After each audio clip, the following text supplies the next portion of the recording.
रामचरितमानस में गोस्वामी जी सर्वत्र दिखाने की चेष्टा करते हैं ज्ञान श्रेष्ठ है कि भक्ति श्रेष्ठ है।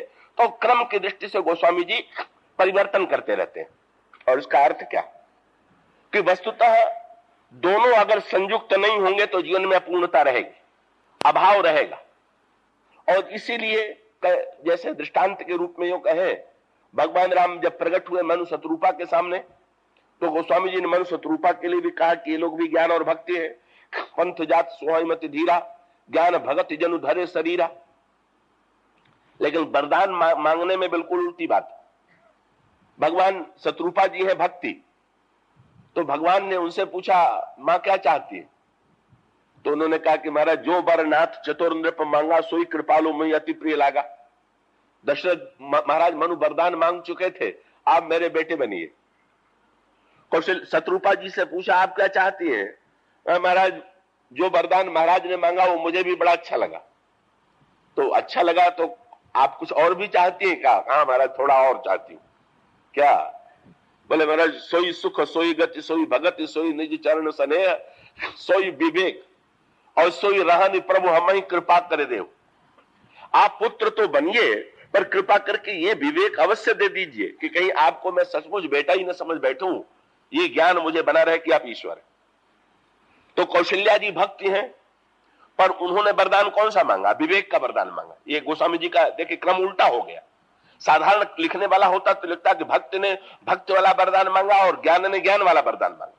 पर गोस्वामी जी साधन क्रम में बताते हैं कि नहीं, जो भक्त साधना में संलग्न थी उन्होंने विवेक वाला वरदान मांगा। और ये जो मनु थे, भगवान ने मुस्कुरा करके मनु जी की ओर देखा और भगवान की दृष्टि में व्यंग था कि इन्होंने तो आपके वरदान में हिस्सा ले लिया, लेकिन कुछ और भी विवेक भी मांग लिया। तो इनके वरदान में अगर आपको भी भाग लेना हो तो आप भी बता दीजिए कि आप भी क्या क्या चाहते हैं। मनु जी ने तुरंत कहा कि महाराज आप कृपा करके एक बात ध्यान रखिएगा। क्या? मैं आपको कभी भगवान न समझूं, आप बस मैं आपको बेटे समझूं। सुत विषयी कटो पदरति हो और मोहि बड़ मूढ़ कहे किनको। चाहे कोई मुझे बहुत बड़ा मूर्ख क्यों न कहे, लेकिन मैं तो आपको बेटा समझूं। और उसका अर्थ क्या? ज्ञान ने भक्ति वाला रस मांग लिया और भक्ति ने ज्ञान वाला रस मान लिया। मानो गोस्वामी जी ये बताना चाहते हैं कि दोनों जरा एक दूसरे का रस चख के देखें। तो भाई आप जब तक दोनों रस न चखे हुए हो तब तक कैसे निर्णय कर देते हैं कि यही रस श्रेष्ठ है? तब तक तो आप ये कह सकते हैं कि मुझे ये वस्तु पसंद है, आप ये तो कह सकते हैं, पर आप दोनों का स्वाद ले लीजिए। तो ज्ञान में जो रहने वाला है उसने भक्ति का रस मांगा और भक्ति में रहने वाले ने ज्ञान का रस मांगा। और ये इसी कारण से भगवान राम कौशल्या जी के सामने प्रकट हुए तो जन्म लेते ही अपना स्वरूप का ज्ञान करा दिया। और जीवन भर महाराज दशरथ के सामने कभी भी भगवान ने अपना ईश्वरत्व तो प्रकट नहीं किया। तो बात बड़े पते की। क्या भाई नाटक में अगर ज्ञानी बनकर के कोई नाटक का आनंद लेना चाहे तो नाटक का आनंद सब खो जाएगा। आप नाटक में जाते हैं तो जितना अभिनय होता है, जितनी घटनाएं होती हैं वो सब झूठी होती हैं, और जितना रंगमंच पर अभिनय होता है वो अभिनेता करते हैं।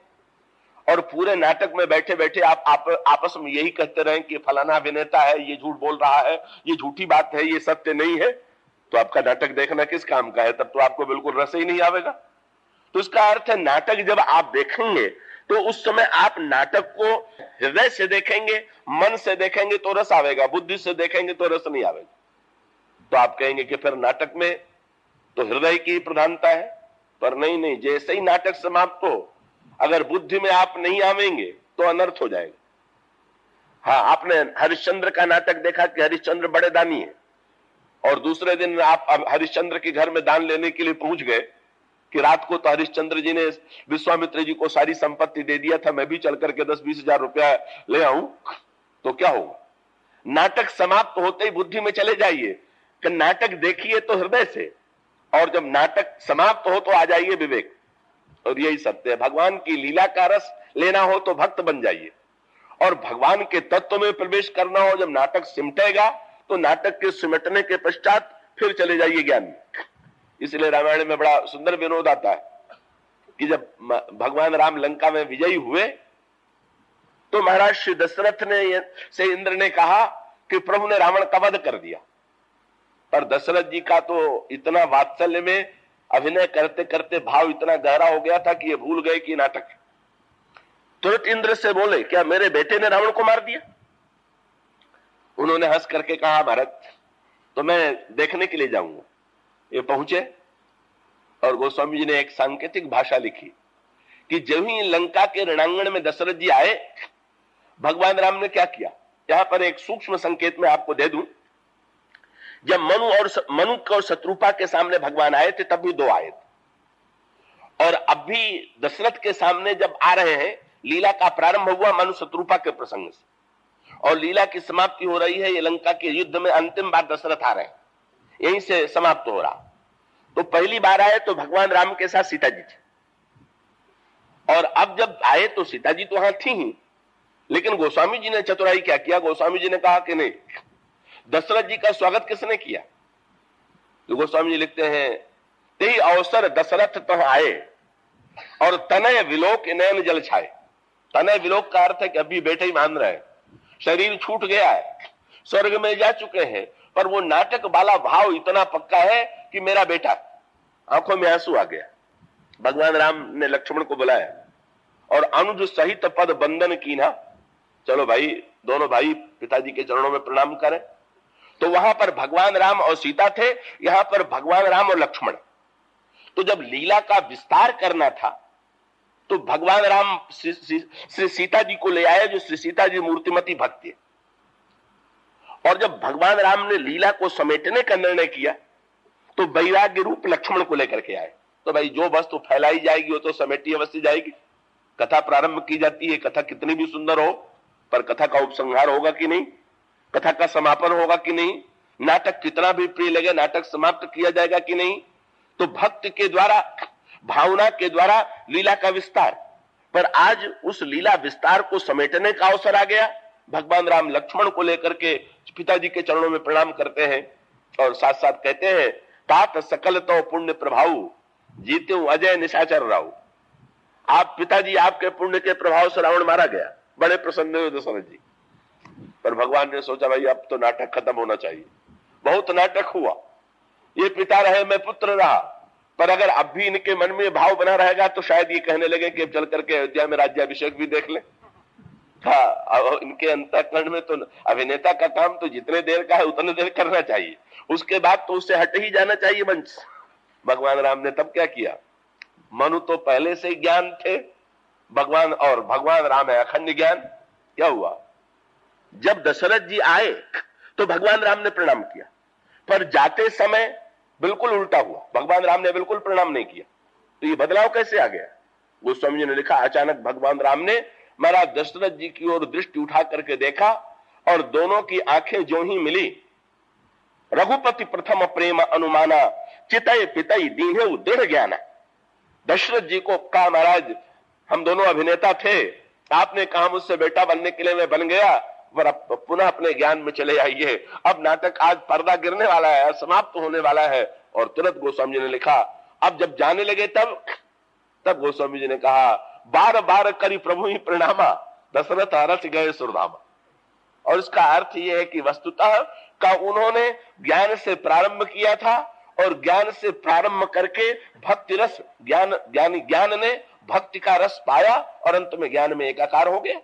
और भक्ति रूपा कौशल्या ने ज्ञान का रस प्राप्त किया और ज्ञान के रस के माध्यम से उन्होंने श्री राम के ईश्वरत्व को जाना, लेकिन साथ साथ उनको भक्ति के आनंद की बात भूली नहीं। दशरथ जी ने जब प्राण का परित्याग कर दिया तो कौशल्या जी ने कहा, जिये मरई फल भूपति जाना मोर हृदय सतकुल समाना। ज्ञान ने तो मुझे शुष्क बना दिया।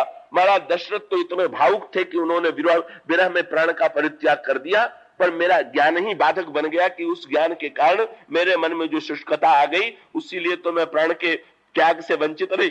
अगर हमारे अंतःकरण में भी भावना की वैसी प्रवणता होती तो ऐसा मैं न कर। इस तरह से गोस्वामी जी ने रामायण का प्रारंभ किया ज्ञान और भक्ति के समन्वय से। अब यही क्रम चलता जा रहा है, साधन ज्ञान और साधन भक्ति के बाद ये तो अयोध्या में प्रसंग समाप्त हो गया। अब ये जो बालकांड का प्रसंग है, बालकांड में भगवान राम श्री सीता जी का विवाह है और मिलन है, तो ये मिलन तो अखंड ज्ञान का, अखंड भक्ति से मिलन है। और वहां पर अखंड ज्ञान और अखंड भक्ति के मिलन में भी गोस्वामी जी क्रम का वर्णन करते हैं। और वो क्रम का वर्णन क्या है? पुष्प वाटिका प्रसंग में कौन जीता, पुष्प वाटिका प्रसंग में कौन श्रेष्ठ है। तो जैसा कल मैंने कुछ दिन पहले, 2-4 दिन पहले आपके सामने प्रसंग चला था, भगवान राम ने श्री सीता जी के आभूषणों की ध्वनि सुन करके ये कल्पना की कि जैसे कामदेव वाद्य बजाता हुआ आ रहा, और लक्ष्मण से उन्होंने कहा कि लक्ष्मण काम बाजा बजाता हुआ आक्रमण करने आ रहा। तो भगवान राम ने 2 बार काम के आक्रमण की कल्पना की। एक तो आरण्य कांड में, वहां पर भी श्री सीता जी के वियोग का प्रसंग है, और एक पुष्प वाटिका प्रसंग में, वहां पर श्री सीता जी के मिलन का प्रसंग है। 2 स्थानों पर भगवान राम काम के आक्रमण की कल्पना करते हैं। तो वहां पर भी भगवान श्री राघवेंद्र ने जब श्री सीता जी का हरण हो गया तो बसंत ऋतु का आगमन हुआ, और बसंत ऋतु का जब आगमन हुआ तो भगवान राम ने लक्ष्मण से पूछा, लक्ष्मण ये बसंत ऋतु क्यों आया हुआ है? और स्वयं फिर भगवान राम ने उत्तर दिया कि बसंत ऋतु जो है कामदेव का सेनापति है और वो आक्रमण करने के लिए आया हुआ है। पर दोनों जगह एक बात बिल्कुल उल्टी है। क्या उल्टी? कि भगवान राम ने वन प्रसंग में यह कहा कि लक्ष्मण, कामदेव अपनी सारी सेना और सेनापति बसंत को लेकर के मेरे ऊपर आक्रमण करने के लिए आ गए। लक्ष्मण जी ने कहा, महाराज काम का इतना साहस कैसे हो गया? बोले, लक्ष्मण प्रत्येक व्यक्ति शक्तिशाली से तो डरता है, जो शक्तिहीन हो जाएगा उस पर तो आक्रमण करने की क्षमता किसी में आ जाएगी। तो श्री सीता रूपा शक्ति मुझसे दूर हो गई है, और काम को कहीं से ये पता चल गया है कि राम शक्तिहीन हो गए, तो मुझे शक्तिहीन समझ करके ही काम सेना लेकर के आक्रमण करने आया। लेकिन लक्ष्मण, काम आ तो गया पर मुझे हरा नहीं पाया। कैसे? लक्ष्मण जी से भगवान राम ने कहा, विरह विकल बलहीन मुहि जाने से निपट अकेल, सहित विपिन मधुकर खग मदन कीन बगमेल। बोले, लक्ष्मण सेना लेकर के सेनापति आ तो गया, पर जैसे सेनापति आक्रमण करने के पहले सामने वाले की शक्ति की क्षमता का पता चलाता है, इसी प्रकार से कामदेव ने बसंत से ने निर्णय किया कि जरा पता लगाओ कि राम शक्तिहीन तो हो गए पर कोई उनका रक्षक तो है कि नहीं। बोले, लक्ष्मण जिस समय वो आया काम का दूत, बसंत का सेनापति का दूत, और उसने तुम्हारे साथ मेरे साथ तुमको देख लिया तो इतना डरा कि जाकर के कह दिया कि वहां तो लक्ष्मण जी है और तुम्हारे डर के मारे काम लौट गया, नहीं तो मुझे तो हरा ही देता। विरह विकल बलहीन मोहि जाने से निपट अकेल, सहित विपिन मधुकर खग मदन कीन बगमेल। लेकिन देख गए भ्राता सहित तासु दूत सुनी बात, और डेरा कीनो मनहु तब कटक हटक मन जात। भगवान श्री राघवेंद्र ने काव्य की भाषा में यह कहा कि लक्ष्मण, सीता के वियोग में मैं तो इतना व्याकुल हो गया हूं कि मैं तो अपने को हारा हुआ अनुभव करता, लेकिन तुम्हें देख करके मैं बच गया। क्यों? लक्ष्मण वैराग्य है, और जब विरह की व्याकुलता बढ़ी तो वैराग्य को देख करके भगवान राम को क्या प्रेरणा मिली? भगवान राम ने कहा, लक्ष्मण जब मैं तुम्हारी ओर देखता हूं कि सीता जी से मेरा वियोग तो अभी कुछ दिनों का है, और तुम उर्मिला से 14 वर्ष के वियोगी होकर के भी तुम्हारा अंतःकरण निर्विकार है, तो मुझे लज्जा आती है और तुम्हें देख करके मुझ में भी वैराग्य आ जाता। तो भाई मैं शक्तिहीन भले हो गया हूं, पर वैराग्य के रूप में वैराग्य रक्षक था, तो ऐसी स्थिति में मैं बच गया। अब उस वाटिका प्रसंग में उल्टा क्रम है। भगवान राम पूछ रहे हैं लक्ष्मण जी से, कामदेव बाजा बजाता हुआ आक्रमण करने आ रहा है, वैराग्य तुम सहायता करोगे कि नहीं? भाई जब आक्रमण करे, जब कामदेव बाजा बजाता हुआ आवे, तो तुम तो मेरे साथ चली हुई, इसीलिए का विश्वामित्र जी के साथ जितने युद्ध हुए सब में तुम सहायक रहे, तो जितने युद्ध हुए उसमें तुम सहायक रहे, तो इस युद्ध में सहायक होगे कि नहीं? यह प्रसंग ऐसा था कि लक्ष्मण जी ने चुप्पी साध लिया। लक्ष्मण जी का तात्पर्य था कि इस युद्ध में तो महाराज हार स्वीकार कर दीजिए तो ही शोभा है। क्यों? बोले, अगर काम अपने बल से आपके ऊपर आक्रमण करने आता तो मैं सहायता करता, पर काम जब भक्ति देवी का आश्रय लेके आया है तो फिर आपकी कोई सहायता नहीं कर सकता। और इसका अर्थ यह है कि जहां पर काम निष्काम होना श्रेष्ठ है कि सकाम होना श्रेष्ठ है, ये इसका तात्पर्य। तो इसका अर्थ ये कि निष्कामता की प्रशंसा तो सर्वत्र की जाती, पर कहीं सकामता की शोभा अधिक। और इसका निष्कामता सकामता का संबंध कैसा अनोखा? क्या प्रत्येक मां ये चाहती है कि मेरे बालक को कोई लालची न समझे, कोई लोभी न समझे, इसलिए प्रत्येक मां अपने बालक को यह समझाती है कि दूसरे के घर जाना तो कोई वस्तु मत उठाना, और देखो कोई वस्तु मांगना भी मत, और कोई दे तो लेना भी जल्दी मत, और बहुत आग्रह करके दे भी दे तो धन्यवाद जरूर देना। मां बहुत सिखाती है। लेकिन मां उसके साथ साथ बालक से ये थोड़ी कह देती है कि तुम्हें भूख लगे तो घर में मुझसे मत कहना। मां ये चाहती है कि मेरा बालक दूसरों से निष्काम रहे, इसकी सारी सकामता जो है मुझसे है। अगर इसको कोई कामना इसके मन में है तो कामना को संसार के सामने प्रकट न करके मेरे सामने प्रकट। तो वैराग्य का जो नाता है वो तो साधारणतया नाता निष्कामता का, वैराग्य माने जहां निष्कामता। पर भक्ति का अनोखापन यही है कि भक्ति का अभिप्राय है कि भाई संसार से भले निष्कामता रहे पर भगवान से कामना रहे तो इसमें कोई आपत्ति नहीं। भगवान से इसलिए लक्ष्मण जी के न बोलने का तात्पर्य क्या? बोले महाराज इस युद्ध में मौन रह करके उन्होंने मानो ये स्वीकार कर लिया, और मौन रह करके स्वीकार ही नहीं कर बोले लक्ष्मण नहीं, पर बिना बोले भी लक्ष्मण जी ने भगवान राम की पराजय का पत्र लिख दिया। पराजय का पत्र कैसे लिख दिया? ये भगवान राम के माथे पर जो मोर पंख आया ये कहां से आ गया? ये अयोध्या से बांध के थोड़ी आए थे, और जब पुष्प वाटिका में आए थे तभी मोर पंख नहीं था। ये मोर पंख आया कैसे? जब भगवान राम वाटिका में पधारे तो प्रभु के स्वागत में 5 पक्षी नाचने लगे। 5 पक्षी गाने और नाचने लगे, 4 पक्षी गाने लगे और एक नाचने लगा। वो समझने का चातक कोकिल कीर चकोरा कूजत विहंग नटत कलमोरा। चातक कोकिल कीर चकोर ये गाने लगे और मोर नाचने लगा।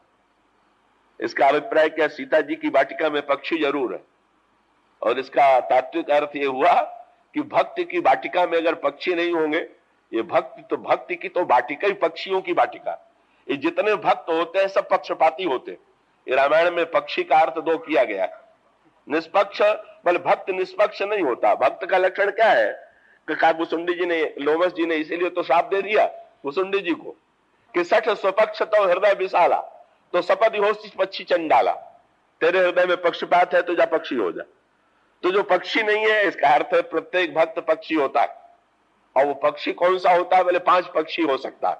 अभी इसकी व्याख्या इतने विस्तार से लेने की इस समय अपेक्षा नहीं है। ये केवल इतना संकेत दे दे कि भक्ति के जो 5 भाव है यही 5 पक्षी हैं।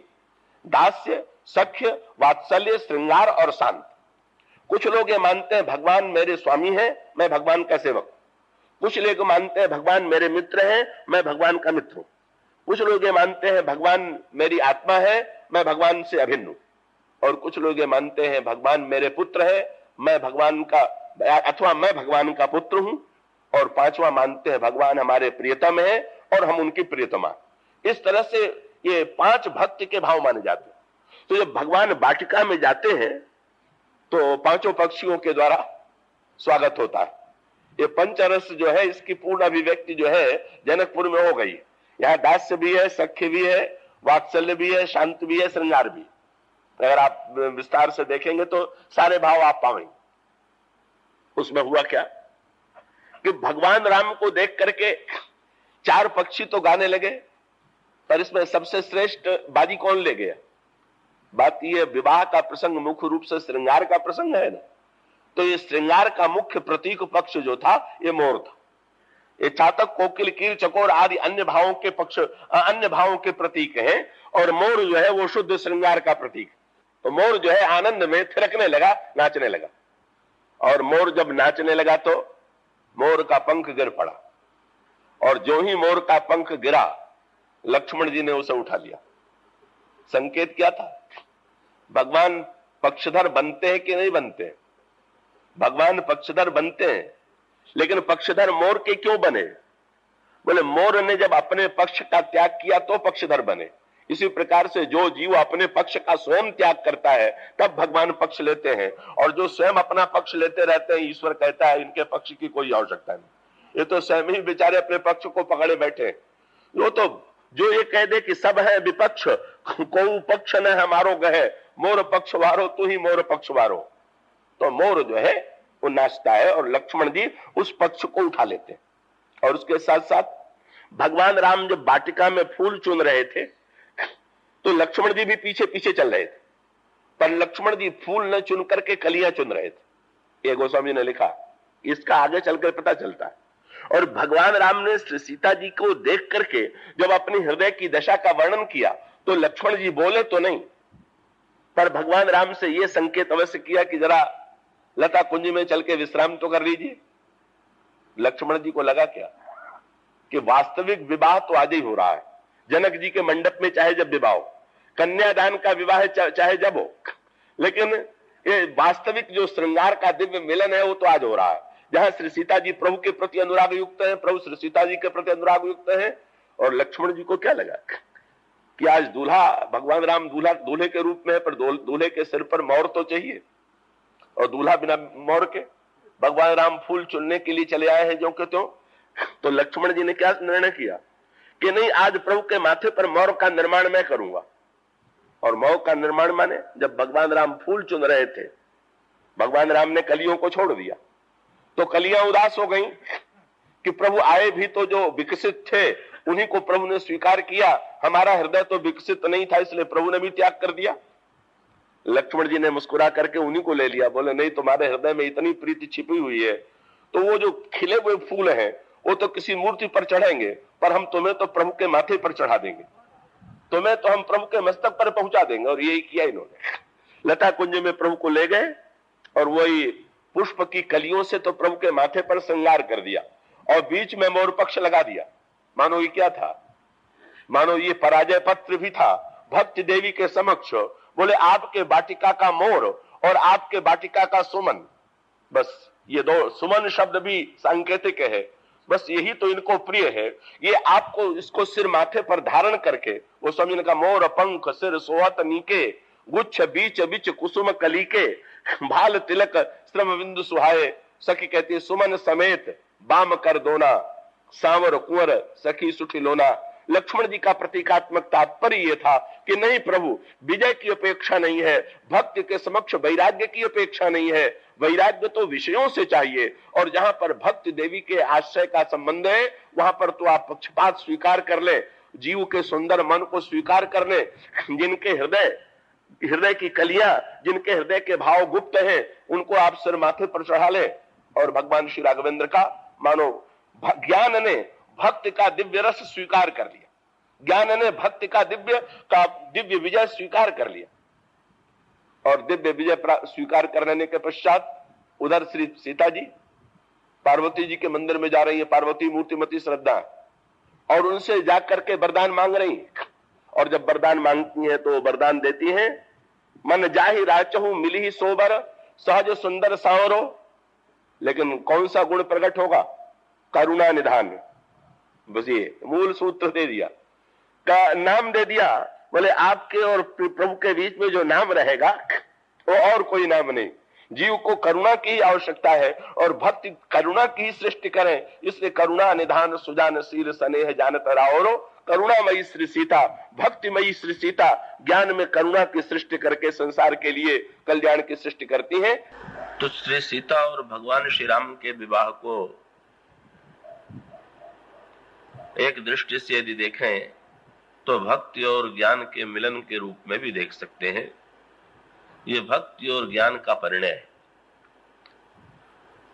उस वाटिका प्रसंग में मुख्य रूप से भक्ति की महिमा व्यक्त की गई और धनुष यज्ञ के प्रसंग में तो भगवान श्री राघवेंद्र धनुर्भंग के द्वारा विदेहजा को प्राप्त करते हैं। तो इसका जो वर्णन किया गया है उसमें भी ज्ञान और भक्ति के अनुपम तत्व की व्याख्या है। यद्यपि यहाँ पर यह संकेत अवश्य है कि पुष्पवाटिका प्रसंग में जहां पर भगवान श्री राघवेंद्र विजेता नहीं है, वहां धनुष यज्ञ के प्रसंग में भगवान राम ही विजेता, भगवान श्री राघवेंद्र ही विजेता हैं। इसको आप कई संदर्भों में देख सकते हैं। अगर शुद्ध ज्ञान की दृष्टि से इस प्रसंग की व्याख्या करना चाहें तो ये धनुर्भंग का जो प्रसंग है उसमें ज्ञान का अनुपम तत्व प्रकट किया गया।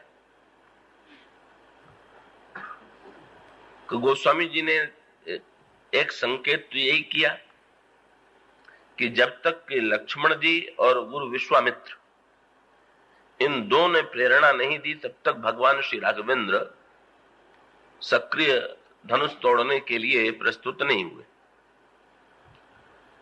तो इसको अनेक अर्थों में देखा जा सकता है। ये तो अपनी अपनी क्षमता पर निर्भर है कि हम उसे किस दृष्टि से देखते हैं।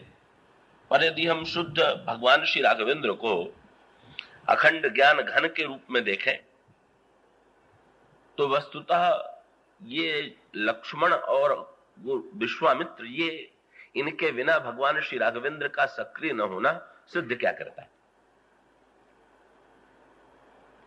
कल लक्ष्मण जी का स्वरूप क्या है? कल आपके सामने कहा गया था लक्ष्मण जी मूर्तमान वैराग्य हैं, भगवान श्री राघवेंद्र ज्ञान है और महर्षि विश्वामित्र गुरु। तो रामचरितमानस में ज्ञान की उपलब्धि में मुख्य रूप से इन दो की आवश्यकता बताई गई। अब वो प्रसिद्ध दोहा आपने पढ़ा होगा जिसमें बताया गया है कि ज्ञान कैसे, ज्ञान कब होता है? तो वाक्य है वेणु गुरु होई कि ज्ञान, के बिना एक तो गुरु के ज्ञान नहीं होता, और दूसरा वाक्य और जोड़ दिया गया क्या? वेणु गुरु होई कि ज्ञान, ज्ञान की होई विराग बिन। तो आप यदि ध्यान से देखें तो उसका अभिप्राय क्या है कि लक्ष्मण मूर्तिमान वैराग्य हैं और भगवान श्री राघवेंद्र अखंड ज्ञान है, महर्षि विश्वामित्र गुरु हैं, और जब तक गुरु और वैराग्य दोनों प्रेरित नहीं करते तब तक ज्ञान के स्वरूप का साक्षात्कार नहीं होता, तब तक ज्ञान का परिचय प्राप्त करने में कोई समर्थ नहीं होता। इसका तात्विक तात्पर्य ये है, तात्विक अभिप्राय ये है। इसलिए उस प्रसंग को अगर गहराई से बैठ करके देखें तो गोस्वामी जी से किस रूप में प्रस्तुत करते हैं? ज्ञान का मुख्य कार्य क्या है? तो जैसे ज्ञान का कार्य किसी वस्तु में परिवर्तन करना नहीं, का ज्ञान का कार्य है वस्तु को अपने यथार्थ रूप में प्रदर्शित कर देना। ज्ञान की तुलना की जा सकती है, ज्ञान प्रकाश है, तो प्रकाश का काम वस्तु में परिवर्तन करना नहीं है, प्रकाश का काम तो केवल वस्तु के यथार्थ रूप को प्रदर्शित कर देना मात्र है। तो इसीलिए कि जब भगवान श्री राघवेंद्र ने लक्ष्मण जी से यह पूछा कि लक्ष्मण देखो प्रातः काल हो गया है कि नहीं, तो लक्ष्मण जी के उत्तर की चर्चा आपके सामने की जा चुकी थी। लेकिन का वहां पर आगे चल करके लक्ष्मण जी ने भगवान राम से ये कहा था कि धनुष तो अंधकार है। तो ऐसे रामचरितमानस में धनुष की तुलना, भगवान राम के धनुर्भंग की तुलना दो रूपों में की गई। अगर भौतिक दृष्टांत की दृष्टि से देखें तो यह कहा गया कि भगवान राम ने धनुष को उसी प्रकार से तोड़ दिया तहां राम रघुवंश मणि सुनहु महा महिपाल भंजऊ चाप प्रयास विनु जिम गज पंकज नाल। जैसे हाथी कमल नाल को सहज भाव से तोड़ने में समर्थ होता है, उसको रंच मात्र उसमें श्रम की अनुभूति नहीं होती,